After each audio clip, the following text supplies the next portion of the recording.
Questa e quest'altra hanno una caratteristica in comune molto evidente guardandole nell'insieme. Entrambe hanno celebrato l'anno cinese precedente, dedicato alla tigre, e mi dispiace non avervela mostrata completamente lo scorso anno. L'ho giusto anticipata nell'ultimo video nel 2022 attraverso i vari suoni emessi dalle tastiere meccaniche in mio possesso. Comunque, meglio tardi che mai, perciò oggi parlo della M61 Tiger, prodotta da una giovane marca, chiaramente cinese, di nome XVX o Wumier. Non faccio confusione, ma semplicemente è un'azienda che sembra avere due nomi. La cosa strana è che nello stesso periodo, per quando mi è arrivata questa tastiera, ho ricevuto due controller di terze parti per Nintendo Switch, col nome della marca molto simile a XVX e stessa cosa per il logo del marchio. Non so se c'è qualcosa di comunicante fra queste due aziende, in ogni caso vi aggiornerò attraverso la descrizione. Per questo modello, ovvero l'M61, sono state fatte tre varianti, tutte proposte più o meno allo stesso prezzo.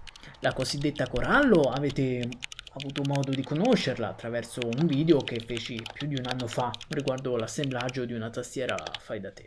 Non ho presentato il prodotto che vende XVX, ma comunque il disegno è quello. La differenza sta principalmente nelle leggende. Ci sono altri formati chiamati M84 e M87 che rispecchiano appunto la grandezza della tastiera. Naturalmente il prezzo aumenta, ma non eccessivamente. Qual è la loro peculiarità? Avere l'intera scocca in tema coi copritasti, non solo coi colori, ma proprio coi disegni, come se fosse un'espansione di quello che è rappresentato. Non è facile trovare tale applicazione. Su tutte le tastiere che avete visto finora sul canale, questa è l'unica che presenta una grafica anche nel fondello. Oltre naturalmente al suo sito ufficiale, la M61 è acquistabile su Amazon.com con la spedizione che per noi al momento ammonta a circa $22. A questo punto conviene scegliere direttamente il negozio primario poiché la spedizione è gratuita per un ordine superiore a $50. Fra l'altro è possibile ottenere al momento un codice sconto del 10% se ci si iscrive alla newsletter. Sono rimasto contento che c'è ancora disponibilità, visto che questa variante si riferisce a un periodo da poco passato, il capodanno lunare della Tigre. Allo stesso tempo non c'è qualche aspetto che limita la vendita al solo 2022, a differenza della HPC 75B Plus che doveva essere venduta solamente lo scorso anno. La confezione non stupisce, di sicuro si poteva fare qualcosa in più per rappresentare meglio questo modello Tiger. La figura stilizzata non simboleggia in alcun modo il tema di questa tastiera, è un comune PNG messo lì, insomma è una scatola come tante altre, decisamente anonima e commerciale, vedendo l'informazione sulla presenza dell'illuminazione RGB.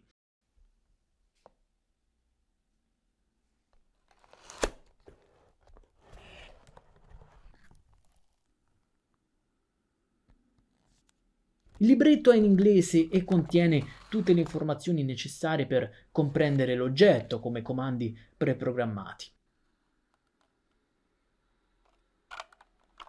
Ecco la sua peculiarità, con questa stampa che risalta molto per via dei colori abbastanza accesi, seppur con una finitura opaca. Nella bustina sono presenti 4 copritasti alternativi e il modulo wireless, poi sia l'estrattore per suddetti copritasti e infine cavo USB-A, USB-C in gomma. Un connettore ha la protezione e l'altro no, sarà probabilmente la mia unità ad averne carenza. Formato 60%, quindi 61 tasti, il minimo necessario per un normale utilizzo. Al di sotto c'è il 40% che sicuramente non è adatto ai più. Modalità di scrittura chiaramente QWERTY Stati Uniti, la palestianamente non adatta al nostro italiano. Il primo esempio è la mancanza delle vocali accentate. Per questo fatto, in ogni recensione che pubblico suggerisco un rimedio anche se parziale. In poche parole, basta installare un correttore per browser, per il programma di scrittura, in modo da completare al meglio la nostra lingua. Questo metodo ha senso per quando sul sistema operativo è impostato chiaramente il layout inglese, altrimenti se si mette l'italiano questo disagio virtualmente non avviene, ma ovviamente non sarete coerenti con i tasti che andrete a selezionare sulla M61. Detto questo, valutate bene in base alle vostre esigenze. Il mercato delle meccaniche è così, il nostro formato è poco considerato. Un'eccezione potete vederla nel video dedicato al negozio Coffee Keys per quando ho presentato i copritasti Pine Green di Teihao, che fra l'altro XVX è come se li riproponesse attraverso questa inserzione, parlando chiaramente per i colori. Non ci sono piedini regolabili, quindi non può essere inclinata. Guardandola comunque di lato, è stata fatta con due altezze differenti, permettendo un minimo di avvicinamento dei tasti a favore dell'utente.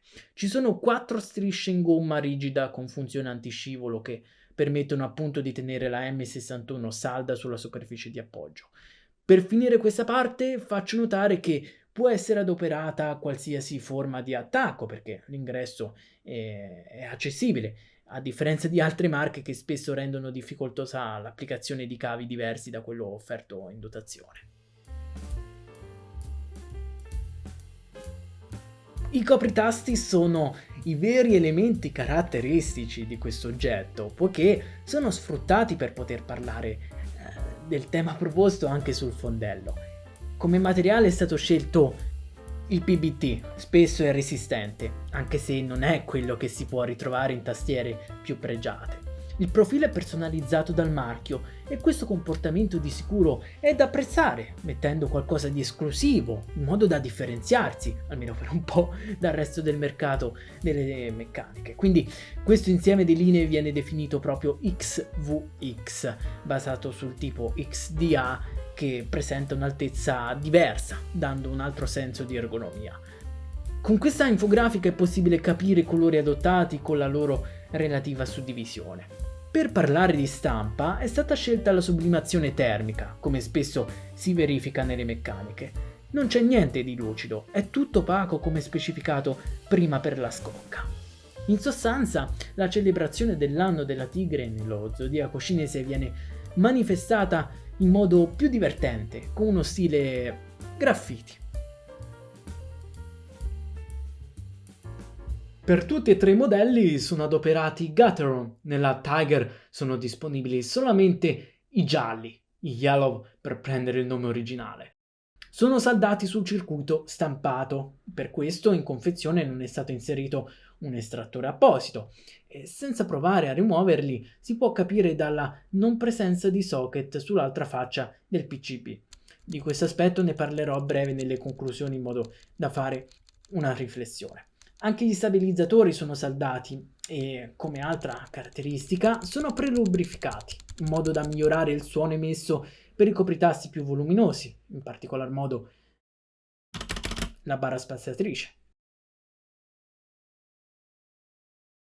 Ben 19 effetti RGB. I LED vanno in sospensione dopo 1 minuto di inattività. Fra l'altro ce n'è uno posizionato tra il 2 e il 3 che indica lo stato di carica della batteria. Sono rivolti verso nord e i Gateron giustamente permettono di manifestarli nel miglior modo. Grazie alla piastra bianca pare che l'illuminazione prenda il sopravvento, nascondendo tutto quello che c'è sotto e di conseguenza i copritasti paiono galleggiare sopra questi giochi di colore.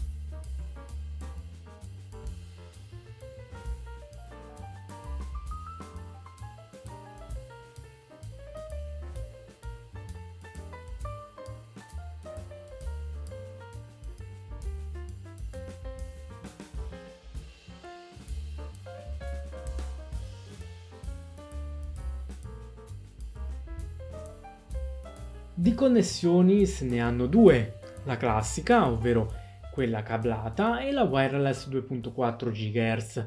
Per utilizzare quest'ultima è indispensabile agire sull'interruttore posto sul retro. Sempre sul fondello è presente il modulo USB dedicato, come quasi sempre si verifica. Qui avrei optato per una soluzione estetica più ragionata, perché la posizione di questo spazio scavato in mezzo a questo tocco artistico, fra l'altro dove si esprime meglio, non è tanto adatta. O si ideava un disegno con meno concentrazione in questo punto, magari mettendo qui mattoncini o in generale creare un gioco che includesse tale alloggio, o più semplicemente spostare questo modulo in base alla predisposizione dei componenti all'interno della tastiera. Il wireless abbassa latenza, praticamente impercettibile come ormai accade in ogni dispositivo che adotta questa tecnologia. L'unico eventuale problema lo ho riscontrato nella fase di sospensione.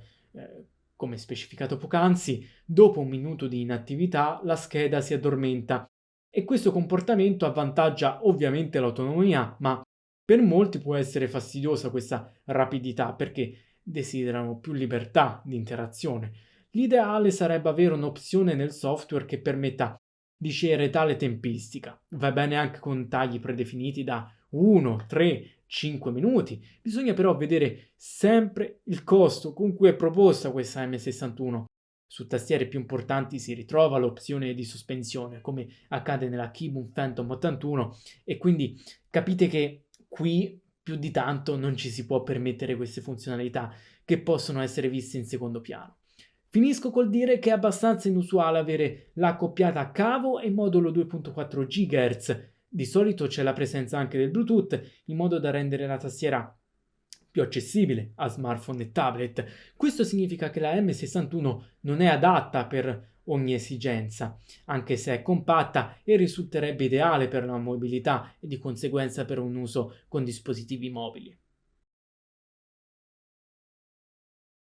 Lo smontaggio è semplice, basta procurarsi un cacciavite classico a stella perché deve intervenire una volta rimossi i copritasti. Il circuito stampato è quello più classico che si possa trovare in questi prodotti, ma è normale visto il prezzo generale della tastiera, anche se non risulterebbe particolarmente eccessivo un rivestimento più gradevole. La batteria ha una capienza di 1850 mAh, non tanto nella media perché altri modelli di questa dimensione ne adottano delle migliori.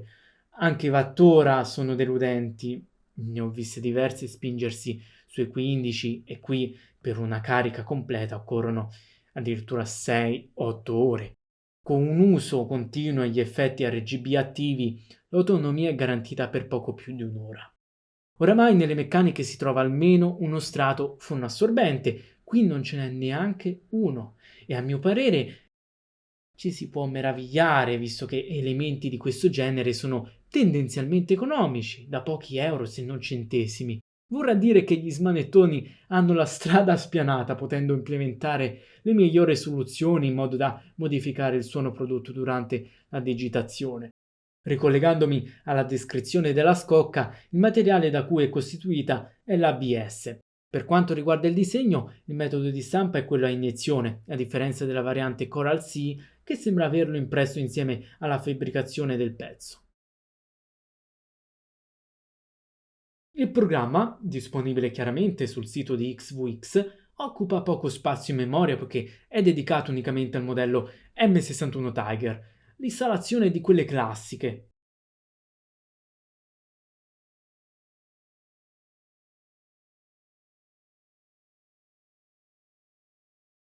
Devo affermare che è decisamente intuitivo da usare. Il fatto di premere sopra i singoli tasti e imporgli direttamente i vari comportamenti mi ha fatto apprezzare questo software. La pagina sull'illuminazione ha tutte le funzioni e caratteristiche di gestione, c'è una parte dedicata al gaming e non può mancare la configurazione delle macro. Ottima la proposta di aggiungere un tappetino dedicato, visto che il disegno è l'aspetto principale di questo prodotto. Lo si può acquistare anche separatamente al costo di $16. Riprende quello che viene raffigurato nel fondello ed è resistente all'acqua. Collegandomi al discorso delle due altezze differenti, sarebbe stato perfetto trovare in catalogo anche un poggiapolsi con la peculiarità di riprendere il tema della tigre.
Dai, è una tastiera così, io la classificherei nella fascia bassa delle tastiere.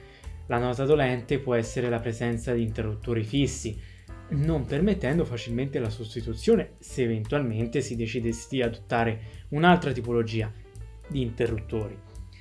Si è condizionati perché se non piacciono i Gateron, specialmente i gialli, l'unica soluzione è di saldare e di conseguenza bisogna considerare l'acquisto dello strumento che permette tale operazione, che la maggior parte dell'utenza non ha. Neanche io lo ho, poiché mi capitano sempre tastiere hot swap.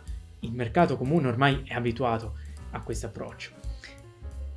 È solamente il disegno a poter suscitare interesse, tutto il restante lascia il tempo che trova, poiché lo si ritrova normalmente, iniziando dagli interruttori fino alla confezione. E facendo un'ultima considerazione per il fondello, avrei rimosso, o al limite fatto più piccolo, il logo del marchio, perché a parer mio è un po' impattante. Sarebbe stato ideale lasciare solamente la figura. Comunque, in descrizione trovate elencate le caratteristiche tecniche principali con i relativi indirizzi web per un eventuale acquisto. A presto con altre recensioni sulle tastiere meccaniche.